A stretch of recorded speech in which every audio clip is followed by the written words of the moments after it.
થરાદ શહેરના હર્ષ બંગલોઝ વિસ્તારમાં ધોળા દિવસે ચોરી અને જીવલેણ હુમલાની એક સનસનાટીભરી ઘટના સામે આવી છે।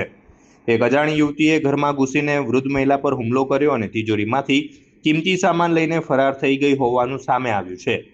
મળતી માહિતી મુજબ આરોપી યુવતી પહેલા ઘરમાં આવી હતી અને સીએમ જ્વેલર્સમાં નોકરી અંગે પૂછપરછ કરી હતી। તે સમયે ઘરમાં હાજર મહિલાએ તેને દુકાને જઈને વાત કરવા જણાવ્યું હતું।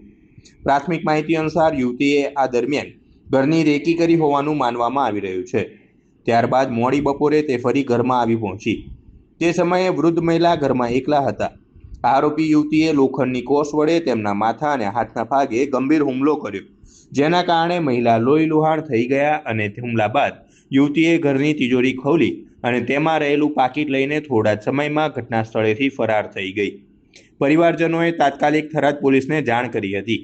હાલ પોલીસ સીસીટીવી ફૂટેજના આધારે આરોપીની ઓળખ અને શોધખોળ માટે તપાસ ચલાવી રહી છે। આ મામલે વધુ વિગતો પોલીસ તપાસ બાદ જ સામે આવશે।